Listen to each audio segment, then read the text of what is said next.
નમસ્કાર દોસ્તો, હું આપનો મિત્ર ફિલસુફ દિનેશ કણેત આપ સર્વનું હાર્દિક સ્વાગત કરું છું આપના પોતાના સહિયારા પ્લેટફોર્મ કણેત ગાઈડન્સ પર. દોસ્તો, ગઈકાલે જે છે આપણે યુટ્યુબના માધ્યમથી મેં વાત કરી હતી કે પત્ર કેવી રીતે લખવો જોઈએ કોઈ મુખ્ય પરીક્ષામાં. આજે સ્પેશિયલી દોસ્તો આપણે વાત કરવાની થાય છે કે પત્ર બાદ સૌથી વધારે અગત્યનો જો છે એ કોઈ વર્ણનાત્મક પરીક્ષામાં જે છે મુદ્દો હોય તો એ છે અહેવાલ. જનરલી પત્ર કરતાં જે છે દોસ્તો અહેવાલ તદ્દન ઉલટી બાબત છે, હે ને. જેથી કરીને જેમ પત્રમાં તમારા બધાના બહુ સારા ઓપિનિયન હતા, બહુ સારા રિવ્યૂ મળ્યા છે, આ બદલ આપનો ખૂબ ખૂબ આભાર પહેલાં તો દોસ્તો. કારણ કે ગઈકાલે દોસ્તો જે છે મને ઓછામાં ઓછા 101 વ્યક્તિના તો મેસેજ આવ્યા કે સર આ બહુ સારી વસ્તુ કરી કે જેથી કરીને પત્ર શોર્ટ એન્ડ સ્વીટમાં કેવી રીતે લખો એના તમામ મુદ્દાઓ અને શબ્દો જે છે એ મેં તમને જણાવી દીધા છે. ગઈકાલે મેં તમને એ પણ કીધું છે કે આની પીપીટી પણ હું મોકલી આપું છું, આ પણ મેં તમને ગ્રુપમાં મોકલી આપી હતી, તો એ પણ શાયદ આપને મળી ગઈ હશે. ઠીક છે, આજે એ ચર્ચા કરવી છે દોસ્તો કે ભાઈ અહેવાલ શું છે, અહેવાલ લખવામાં કઈ કઈ બાબતોની કાળજી રાખવી જોઈએ. કારણ કે હું ઓલવેઝ એવા જ મુદ્દાઓને પકડું છું દોસ્તો કે જે દરેક ઉમેદવારો માટે કન્ફ્યુઝન પોઈન્ટ છે, હે ને. આજે હું તમને ખાલી એમને એમ કહેતો જાઉં કે ભાઈ શું વાંચવા કરતાં શું ન વાંચવું, ખબર પડે તો વહેલા પાસ થવું, એ દરેક ઉમેદવાર જાણે છે ભાઈ, હે ને. આવા કોઈ જે છે એ બાબતોથી આપણે પાસ નથી થતા. હવે સ્પીડવાળી બાબત છે, તમે જેટલું વધારે સ્પીડમાં ભાગશો એટલું સારી રીતે જે છે એ તમે તમારી સફળતા જે છે એ નજીકના ભવિષ્યમાં જોઈ શકશો. કોઈ અહેવાલમાં મુદ્દાઓ ધ્યાનમાં રાખવાના છે. મેં તમને પત્રમાં 9 મુદ્દાઓ આપ્યા હતા, એવી રીતે અહેવાલમાં દોસ્તો કયા મુદ્દાઓને આપણે ધ્યાનમાં રાખશું. અહેવાલમાં જે છે એ પેલું કોઈ મુલાકાત છે, અનુભવ છે, અથવા તો કોઈ ઘટના છે, કોઈ પ્રવૃત્તિ અથવા વ્યક્તિગત તેમજ સંસ્થાગત કામગીરીની હેતુલક્ષી માહિતી પ્રદાન રજૂ કરવું એટલે કે અહેવાલ. કોઈ મુલાકાત છે, તમે દોસ્તો જે છે એ ધોળાવીરાની મુલાકાતે ગયા, આપ જે છે લોથલમાં બનતા જે છે એ કોઈ મ્યુઝિયમની મુલાકાતે ગયા અને આંખે જોયેલો કોઈ અહેવાલ જે છે તમારે પ્રસિદ્ધ કરવાનો છે. કોઈ અનુભવ છે, એને આપની જિંદગીમાં કોઈ એવા અનુભવ છે કે જે અન્ય માટે દ્રષ્ટાંતરૂપ છે, એ યાદ રાખવાની.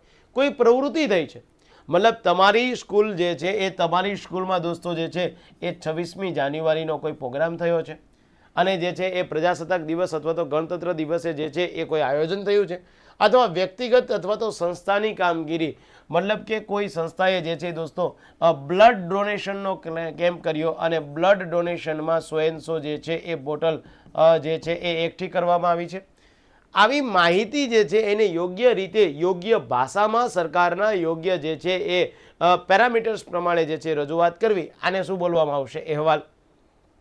આવા અહેવાલ જે છે એ કદાચ સમાજ જીવનના હોઈ શકે, રાજકારણના પણ હોઈ શકે, વેપાર ઉદ્યોગ એમના પણ હોઈ શકે, શિક્ષણ બાબતમાં હોઈ શકે દોસ્તો, વૈજ્ઞાનિક બાબત અથવા તો જે છે એ મતગણત સરકારી અથવા તો અર્ધ સરકારી ખાનગી સંસ્થાઓ, મેળા, પ્રાકૃતિક બાબતો અને કુદરતી ફરવાલાયક સ્થળો વગેરેમાં દિન પ્રતિદિન અનેકવિધ પ્રવૃત્તિઓ યોજાય છે કે જેમાં આવા બાબતમાં જે છે એ કોઈ પરિષદો હશે, કોઈ જે છે સભાઓ હશે, કોઈ સંમેલનો હશે, કોઈ કાર્ય શિબિરો હશે.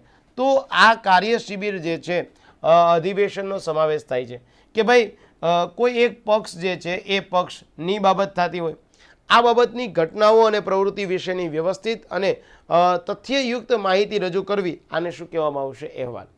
તો પહેલાં તમને એ વસ્તુ ધ્યાનમાં રહેવી જોઈએ દોસ્તો કે અહેવાલ કોને કહેવાય, રિપોર્ટ કેવી રીતે જે છે એ આપ જે છે સારી રીતે લખી શકો. ક્યારે? જ્યારે અહેવાલના મુદ્દાઓ તમે જે છે એ ધ્યાનમાં રાખ્યા હોય તો તમારી જે છે એ રજૂઆત કેવી થશે? તો કે આકર્ષક થશે. હવે ચર્ચા એ કરવાની છે દોસ્તો કે અહેવાલમાં કયા મુદ્દાઓ ધ્યાનમાં રાખવા અને કઈ બાબતને જે છે એ તમારે જે છે એ દરકરાર કરી દેવી. પહેલી બાબત, અહેવાલ દોસ્તો જે છે એ સરળ, સ્પષ્ટ અને સચોટ વિગતવાળો જ હોવો જોઈએ. તમે કોઈ પણ પ્રકારનો અહેવાલ જે છે એ બનાવો છો એ સરળ હોવો જોઈએ, સામેવાળા વ્યક્તિ સુધી જે છે એ પહોંચી શકવો જોઈએ, સામાન્ય વ્યક્તિની સમજમાં આવે તેવો અહેવાલ હોવો જોઈએ. બીજી બાબત, ઘટના અને બનાવની માહિતી વાંચનારને એક વિશ્વાસુ અને ભરોસાપાત્ર લાગે એવી હોવી જોઈએ. જો આજ તમે દોસ્તો જે છે એ લોથલ અને લોથલની મુલાકાતે ગયા, આનો અહેવાલ આપ જ્યારે રજૂ કરો છો ત્યારે તમારે વિશ્વાસુ માહિતી છે એવી જ લખવી. મતલબ લોથલમાંથી કોઈ પુરાતત્વીય અવશેષ મળ્યા છે તો એવું ન લખવું કે અંદાજિત ત્યાં વસ્તુ મળી છે, નહીં, એક્ઝેક્ટ લોથલમાંથી વળેલી વસ્તુને જ ત્યાં મેન્શન કરવી. એવું ન થવું જોઈએ કે તમે લોથલનો જે છે એ અહેવાલ લખો છો, લોથલની મુલાકાતે ગયા હતા અને જે વસ્તુ ધોળાવીરામાંથી પ્રાપ્ત થઈ છે એ લોથલમાં તમે લખી દો, આ નહીં ચાલે દોસ્તો. એના શું લખ્યું છે મેં? વાંચનારને વિશ્વાસ આવવો જોઈએ. હા, એક વસ્તુ સાચી છે કે ભાઈ તમે ત્યાં જે છે એ લોથલ અને લોથલ જે છે એનું પતન થયું છે. આ પતનના કારણો રજૂ કરો તો એ કારણો યોગ્ય હોવા જોઈએ અને એ કારણમાં દોસ્તો જે છે તમે જોયેલી બાબત, જાણેલી બાબત યા કોઈ વ્યક્તિએ જે છે એ કીધેલી બાબત હોવી જોઈએ. તો વ્યક્તિને એવું થશે કે નહીં ભાઈ, પત્ર લખનાર, અહેવાલ લખનાર અથવા નિબંધ લખનાર વ્યક્તિ પાસે જે છે પૂરતા પ્રમાણમાં કન્ટેન્ટ છે. એક બીજી બાબત યાદ રાખો દોસ્તો કે શું બનીને જઈશ, મતલબ તમે ત્યાં જાઓ છો તો શું બનીને જશો? ત્યાં અધિકારી બનીને જશો, સામાન્ય વ્યક્તિ બનીને જશો, રાજકીય વ્યક્તિને બનીને જશો, શેમાં અથવા તો કેમાં જઈશ? હે ને, હું ભાઈ બસ ગયો હશું, ત્યાં પહોંચવા માટેના જે છે સ્ત્રોત કયા છે, સાધન કયા છે? પ્રયાગરાજની મુલાકાત, મહાકુંભની જ્યારે જે છે એ વાત કરે તો મહાકુંભની વાત કરે તો આપ લખી શકો કે ભાઈ જ્યારે જે છે હું ત્યાં પહોંચ્યો કેવી રીતે? તો કે ભાઈ જીએસઆરટીસી જે છે એ જીએસઆરટીસી જે છે એમની જે છે એ બસ અને એ આ બસની સેવાઓના માધ્યમથી જે છે હું કુંભ મેળામાં પહોંચ્યો. કોની સાથે પહોંચ્યો? તો મારા મિત્રો સાથે પહોંચ્યો હશે, ક્યાં તો દોસ્તો જે છે એ પરિવાર સાથે પહોંચ્યો હશે. એના શા માટે જઈશ? આપ લખી શકો કે ભાઈ જે છે એ શાસ્ત્રો મુજબ 144 જે છે એ વર્ષ બાદ આવા કોઈ મહાકુંભનું આયોજન થયું છે અને જે છે એ શાસ્ત્રો જે છે એમના મતના આધારે શું શીખ્યો? તો ત્યાંથી તમે જે છે દોસ્તો એક તો આપણે આધ્યાત્મિક બાબત આવડવી જોઈએ, એક જે છે દોસ્તો મેનેજમેન્ટનો બાબત આવવી જોઈએ, એક તમને જે છે એ સ્વચ્છતાઓ આવડવી જોઈએ. એના અને શું જોયું, એના શું દર્શાવ્યું છે? તો આવી 4-5 બાબત જે છે આ ત્રીજા મુદ્દાની જો તમને ખ્યાલ આવી જાય તો તમે સારી રીતે દોસ્તો જે છે આ વસ્તુ લખી શકશો. બનાવ ઘટના કઈ રીતે બની? આજે કોઈ દોસ્તો જે છે એ કોઈ માની લો કે આપદા આવી ગઈ છે તો બનાવ કેવી રીતે બન્યો? કે ભાઈ કેરળ, અને એ કેરળ જે છે એમાં કોઈ લેન્ડસ્લાઇડ થયું. તો કેરળમાં જે છે એ લેન્ડસ્લાઇડ કેવી રીતે થયું? લેન્ડસ્લાઇડ થવા પાછળના કારણ શું હતા અને એના માટે થઈ અને જે છે કારણ, જો કયા કારણો જવાબદાર છે, લેન્ડસ્લાઇડની વાત થઈ, ઉત્તરાખંડમાં લેન્ડસ્લાઇડ થતું હોય વગેરે તપાસપૂર્ણ અહેવાલ રજૂ કરવો એ એક આગવું લક્ષણ છે. કારણ કે યોગ્ય કારણ યોગ્ય રીતે યોગ્ય શબ્દમાં જો દર્શાવવામાં આવે તો અહેવાલ જે છે એ યોગ્ય વ્યક્તિ જે છે એને સારી રીતે મૂલ્યાંકન કરશે જ. આ યાદ રાખજો. ત્યારબાદ અહેવાલ ભૂતકાળમાં લખવો જોઈએ અને ઘટનાને ક્રમમાં લખવી જોઈએ દોસ્તો. હે ને, મતલબ કે આજે મેં તમને કીધું કે ભાઈ મહાકુંભનો કોઈ તમે અહેવાલ લખો છો તો મહાકુંભમાં સીધો જ અહેવાલ કે અમે તરત જ પહોંચી ગયા છે આ નહીં લખવાનો. એક તો જે છે એ તમે મહાકુંભ જે છે એમાં કેવી રીતે પહોંચ્યા હશો તો એ મેન્શન કરો. રસ્તામાં આવતા કોઈ પણ પ્રકારના સ્થળ છે એને જે છે એ તમે મેન્શન કરો. ત્યારબાદ ત્યાં આલેખિત કોઈ વસ્તુઓ જે છે એ ખાસ તમે જોઈએ છે તો એ પછી ત્યારબાદ એમાંથી તમે શું શીખ્યા તો એ શું શીખ્યા એને તમે ખાસ લખો છો. જેથી કરીને શું થશે દોસ્તો કે એક ક્રમ બંધ હશે તો વ્યક્તિ જે છે એ સમજવામાં એમને સરળ રહેશે. મુલાકાતવાળા અહેવાલમાં અલંકારિત ભાષાઓનો જે છે યોગ્ય ઉપયોગ કરવો જોઈએ. ફેક્ટ અથવા તો આંકડાઓ ખાસ દર્શાવવા જોઈએ. એને આજે તમે દોસ્તો જે છે મહાકુંભની વાત કરો છો તો મહાકુંભના સ્થળ દર 3 વર્ષે શું યોજિત થાય, દર 6 વર્ષે શું આયોજિત થાય, દર 12 વર્ષે શું આયોજિત થાય અને 12x12 થાય ત્યારે શું આયોજિત થાય. જો આવી બાબત તમને આવડી જાય તો આ ફેક્ટ. પણ યાદ રાખજો, ફેક્ટ અંદાજિત ન હોવા પડે, ફેક્ટ સાચા, સારા અને તટસ્થ હોવા પડશે. ઓકે, અંદાજિત કોઈ દિવસ ફેક્ટ નહીં લખવાના. અહેવાલમાં વાક્ય હંમેશા ટૂંકા રાખવા જોઈએ.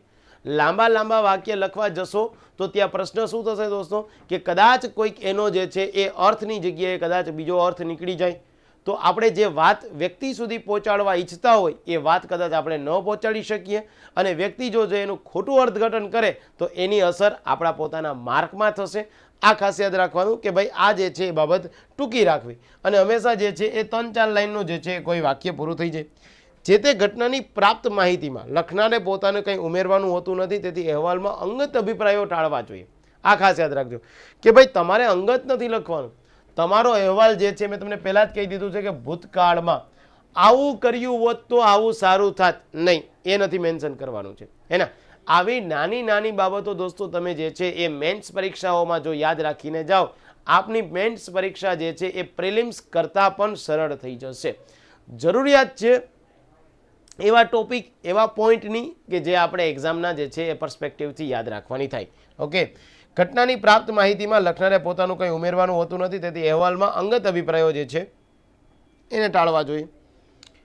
અહેવાલની ભાષા વાચકોમાં જે છે એ કોઈ ઉશ્કેરાટ ઉદ્ભવે, અશાંતિ જન્માવે તેવી જે છે ન હોવી જોઈએ. એના કે અમે ત્યાં ગયા અને ત્યાં જે છે તમામ પ્રકારના લાશોના ઢગલા હતા, લાશોના ઢગલા ઉપરથી વ્યક્તિઓ જે છે પસાર થતા હતા, કોઈ મહિલાની દરકાર ન કરી, નહીં. અહેવાલ આવો ન હોવો જોઈએ, ખાસ યાદ રાખજો. કારણ કે ત્યાં દોસ્તો કદાચ અશાંતિ પેદા થઈ શકે, ત્યાં વ્યક્તિમાં જે છે ધર્મની જે છે એ લાગણીઓ દુભાઈ, આવા પ્રયત્નો થઈ શકે. તો નકારાત્મક બાબત હંમેશા ટાળવી. અહેવાલના શબ્દો સંયમવાળા હોવા જોઈએ, હે ને, અને સર્વધર્મ સંભાવવાળા હોવા જોઈએ, ન્યાયી હોવા જોઈએ. અહેવાલ લખવા સમયે કોઈ સમિતિ છે, કોઈ ડેટા છે અથવા તો અન્ય ફેક્ટ વિષય સાથે ખાસ જોડવા. કોઈ માની લઈએ દોસ્તો કે જે છે હમણાં જ અહેવાલ થાય કે ભાઈ યુસીસી યુનિફોર્મ સિવિલ કોડ બાબતનો અહેવાલ તમે જે છે યોગ્ય રીતે લખો. તો યુસીસીનો અહેવાલ લખો છો તો યુસીસી ગુજરાતમાં આવતા હોય તો ગુજરાતમાં કઈ સમિતિની ભલામણથી સમાન દીવાની કાયદો લાગુ થવાનો છે, આની ભલામણ ખાસ લખવી પડે.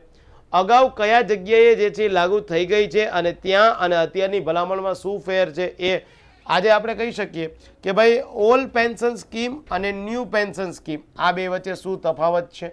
તો આ બેની કમિટી હશે તો કમિટી બાબતે તમારે લખવું જોઈએ. હકીકતલક્ષી લખાણ ખાસ લખવું, લખાણ ફકરા સ્વરૂપમાં હોવું જોઈએ.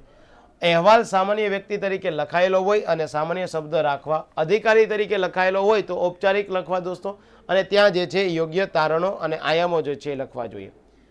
અહેવાલ લેખનથી દબાયેલી, કોઈ છુપાયેલી, કોઈ અજાણી બાબતો લોકો આગળ રજૂ થતી હોવાથી તેને પ્રગટ કરતા પહેલે જે તે ઘટનાનું તથ્ય લખનારે તપાસી લેવું જોઈએ અને અહેવાલ ખોટો સાબિત ના થાય એનું ખાસ ધ્યાન રાખવું જોઈએ. ઓકે, તમારી પાસે માહિતી જે છે એ ટુ ધી પોઈન્ટ હોવી જોઈએ.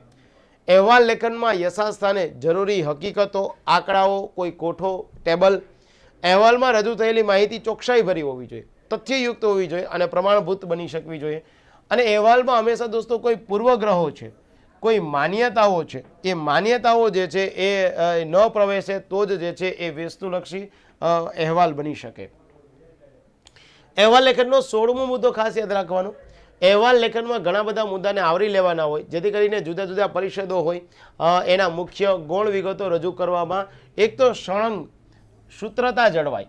એના કે ભાઈ તમે અહેવાલ રજૂ કરો છો તો એમાં પહેલાં જ તમારે મેન્શન કરી દેવાનું થાય કે શરૂઆતની પ્રાથમિક વિગતો, ઇન્ટ્રોડક્શન, ત્યારબાદ મેઇન કોર્સ અને લાસ્ટ સજેશન જે છે એ આપો. તો પ્રસંગ વર્ણન શિસ્ત અને સરળ શૈલી હોવી જોઈએ. શૈલી હંમેશા તમારી સરળ હોવી જોઈએ. ખાસ યાદ રાખવાનું દોસ્તો કે ભાઈ કોઈ તમે રૂઢિપ્રયોગો છે, કોઈક લોકબોલીના કોઈ પ્રચલિત શબ્દો છે કે ભાઈ માધવપુરના મેળામાં ગયા અને માધવપુરના મેળામાં ગયા અને ત્યાં જે છે તમે કોઈ વસ્તુ જોઈ, કોઈ રૂઢિપ્રયોગો જોયા તો યાદ રાખો. અહેવાલની લેખન શૈલી જે છે એ અલંકાર પ્રચુર ન હોવી જોઈએ. અહેવાલમાં વાણી વિલાસ જે છે એ ખાસ તમારે ટાળવાનો થાય અને કલ્પના વિહારને જે છે એ ખાસ કલ્પના કરવાનું ટાળવાનું દોસ્તો, હે ને. વાણી વિલાસ જે છે એને ટાળવાનો. સચોટતા, સરળતા જેટલી તમારા અહેવાલમાં હશે એટલો તમારો અહેવાલ સારો બનશે. ઇન શોર્ટ, વિદ્યાર્થી અહેવાલમાં કોઈ રોમાંચક ઘટના છે, કોઈ દબાયેલી છુપાયેલી માહિતી છે, વિશ્વસનીય કે સ્વતંત્રતા સાધનો ચકાસી ત્યારબાદ અહેવાલ રજૂ કરો. અહેવાલમાં ઓછા શબ્દો પરંતુ સારા અને દ્રઢ શબ્દો હોવા જોઈએ. અહેવાલનું માળખું અહેવાલના પ્રકાર પ્રયોજન અનુસાર અલગ અલગ હોઈ શકે. જેમાં દોસ્તો જે છે એ કોઈ વેપાર વાણિજ્યના અહેવાલ હોય, કોઈ સંશોધન વિશેના અહેવાલ હોય તો શીર્ષકને યોજી જુદા જુદા મુદ્દાઓને જે છે યોગ્ય રીતે પ્રકરણમાં તમારે ગોઠવી દેવાના થશે. તો એક તમારે જે છે એ આ યાદ રાખવાનું થાય છે કે અલગ અલગ પ્રકારનો અહેવાલ તો એનું માળખું, એના શબ્દો, એની જે છે રસપ્રદ માહિતી અલગ અલગ રાખવી. સાંસ્કૃતિક, સામાજિક, શૈક્ષણિક પ્રવૃત્તિઓ, ઘટનાના અહેવાલ સામાન્ય રીતે સંબોધન અને પત્રલેખનની શૈલીને જે છે અપાય છે. સંસ્થાના વડાને, નિર્ણાયક સમિતિને, વર્તમાનપત્રના તંત્રીને અહેવાલ આપવાનો હોય ત્યારે આરંભમાં સંબોધન હોય છે, આ ખાસ યાદ રાખવાનું થાય. હવે તમને હું એ કહું છું દોસ્તો કે મેં તમને આ મુદ્દાઓ એવા કીધા કે કઈ બાબત ધ્યાનમાં રાખવી જોઈએ. હવે હું તમને 4 કે 5 મુદ્દાઓ એવા કહું છું કે જે અહેવાલમાં ન હોવા જોઈએ. પહેલી બાબત દોસ્તો, રૂઢિપ્રયોગ અથવા તો જે છે બિનજરૂરી રૂઢિપ્રયોગ. અહીંયા લખી શકાય બિનજરૂરી રૂઢિપ્રયોગ, કોઈ કોટ્સ, વિવાદાસ્પદ બાબતો, ક્રમ પુનરાવર્તન જેવી બાબતો જે છે એ અહેવાલમાં ના આવવી જોઈએ. રાજકીય પક્ષના નામ હંમેશા દોસ્તો લખવાથી બચવું જોઈએ. આ ન હોવું જોઈએ. ઘટનાની પ્રાપ્ત માહિતીમાં લખનારે પોતાનું કંઈ ઉમેરવાનું નથી, જેથી અંગત અભિપ્રાયો ન હોવા જોઈએ. અહેવાલમાં વાણી વિલાસ ન હોવો જોઈએ. આ બાબતો દોસ્તો તમારે નથી કરવાની. અહેવાલનું શીર્ષક જો મેળા, ઉત્સવ, સેમિનાર અથવા પ્રસંગ, એના સંમેલન, સભા સંમેલનો હોય ત્યારે પ્રથમ તબક્કો હંમેશા પૂર્વ ભૂમિકા, એની સ્થળ, એમની તારીખ, આનો હેતુ અને સમય આયોજન. બીજો તબક્કો પૂર્વ તૈયારી, યાની કે કોઈ સ્વાગત થાય, કોઈ વક્તવ્ય, કોઈ પુષ્પગુચ્છથી સ્વાગત થાય, ડોક્યુમેન્ટરી, મુખ્ય મહેમાનોની સ્પીચ, આભાર વિધિ થાય. અને ત્રીજો તબક્કો જો કોઈ ફિલ્ડનો કાર્યક્રમ હશે તો રાખવો. સ્ટોલનું ઉદ્ઘાટન હોય તો તમારે ખાસ લખવાનું. એટલે વ્યવસ્થા, નાનકડી એવી વ્યવસ્થા, નકારાત્મક બાબતો જે છે એ હોવી જોઈએ. પ્રતિભાવ, મીડિયા અને સમાપન હોવું જોઈએ. એના અહેવાલનું શીર્ષક જ્યારે દોસ્તો કોઈ દુર્ઘટનાનો અહેવાલ છે તો ત્યાં પ્રથમ તબક્કો જે છે એ પૂર્વ ભૂમિકા, બીજો તબક્કો અવાજ, સ્થાનિક સ્વરાજ્યની સંસ્થા અથવા તો દોસ્તો જે છે પોલીસ અથવા ડૉક્ટર, નેતાની પત્રકાર પરિષદ, જ્યારે કોઈ પણ પ્રકારની દુર્ઘટના બની હોય ત્યારે. ત્રીજો તબક્કો જે છે એ યોગ્ય તમારા વિષયને અનુરૂપ. સમાપન, સૂચનો, સાવધાનીનો સૂર, ભાવિ શક્યતાઓનો નિર્દેશ. સમાપન એવું ન હોવું જોઈએ કે જેથી કરીને કોઈ ઘટના જે છે એ વધારે વકરે અને જે છે સમાજ જીવનને નુકસાન થાય. આ ન હોવી જોઈએ. જો અહેવાલનું શીર્ષકમાં એક તો શહેર અને સ્થળ અને તારીખ, આ પ્રથમ તબક્કો, બીજો તબક્કો અને ત્રીજો તબક્કો. આટલી જ બાબત તમારે મેન્શન કરવાની. મતલબ અહેવાલમાં સૌથી સારામાં સારી બાબત ધ્યાનમાં રાખવા જેવી હોય તો એ કઈ છે તો કે તમારા શબ્દ ભંડોળ અને તમારા શબ્દ ઉપરની પકડ. આ મેં તમને એક આઈડિયલ અહેવાલ આપ્યો છે, તરણેતર મેળાની મુલાકાત.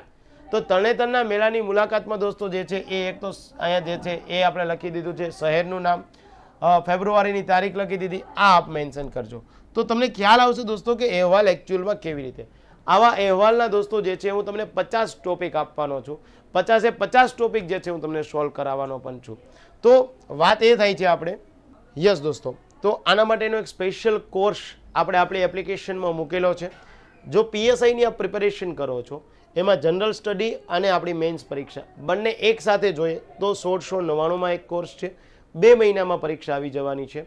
અને એની સામે જે છે માત્ર તમારે મેન્સનો જ કોર્સ જોઈએ છે તો રોજ સવારે હું તમને જે છે એ એક પત્ર, એક અહેવાલ અને એક જે છે એ નિબંધના 3 ટોપિક આપી દઈશ અને એ જ સાંજે પાછો સોલ્વ કરી દઈશ. તમને એક આઈડિયલ આન્સર પણ સાંજે આપીશ અને કહીશ કે આ મુદ્દાઓ શું કામ લેવાતા, આ મુદ્દા શું કામ નહોતા લેવાતા. તો આવું જે છે દોસ્તો લગભગ 100 કરતાં વધારે પ્રશ્નોની પ્રેક્ટિસ હું આપને કરાવીશ. અને એમાં ઇંગ્લિશ પણ 30 માર્કનું આવી જશે કે જે આપણું ટ્રાન્સલેશન છે, પ્રેસિસ રાઇટિંગ છે, એને પણ આપણે કન્સિડર કરી દઈશું. અને 70નું જે છે એ આપણું આ ગુજરાતી પણ આવડી જશે. તો આના માટેનું એક અલગ ગ્રુપ બનાવ્યું છે. અત્યાર સુધીમાં લગભગ આ મેન્સનો કોર્સ 130 કરતાં વધારે વ્યક્તિઓએ પરચેસ કરેલો છે. આ તમામનો આભાર. રોજ સવારે પહેલાં 6-7 દિવસ તમને જે છે હું યુટ્યુબમાં આપીશ, પછી તમને જે છે હું રોજ સાંજે એપ્લિકેશનમાં આપતો જઈશ. એટલે 2-3 દિવસ તમારે જોવું હોય તો યુટ્યુબના માધ્યમથી જોઈ શકો કે કયા મુદ્દાઓ, કયું કન્ટેન્ટ જે છે આપણે લેવાનું છે. કોર્સ પરચેસ કરવો હોય તો પ્લે સ્ટોરમાં જઈ કણેત ગાઈડન્સ જે છે ડાઉનલોડ કરવાનું. ત્યારબાદ તમારા મોબાઈલ નંબરથી લોગિન કરી અને ખાખી સ્પેશિયલમાં જઈ અને પીએસઆઈનો જે છે મેન્સનો કોર્સ છે એ આપને જે છે એ પરચેસ કરી શકો. કંઈ ક્વેરી હોય તો મારો મોબાઈલ નંબર આપ મેન્શન કરી શકો 7226926024. ઠીક છે. તો હજી એક દોસ્તો જે છે આવો લેક્ચર આવતીકાલે મૂકું છું સ્પેશિયલી એસે માટેનો. ગઈકાલે આપણે પત્રનો મૂક્યો હતો, આજે આપણે અહેવાલ, આવતીકાલે જે છે એ એસે કેવી રીતે લખવાનો. ત્યારબાદ પરમ દિવસથી જે છે એ રોજ સવારે હું તમને ટેલિગ્રામ, આપણે ત્યાં ટેલિગ્રામ ચેનલ છે દોસ્તો કણેત ગાઈડન્સના નામથી જ છે.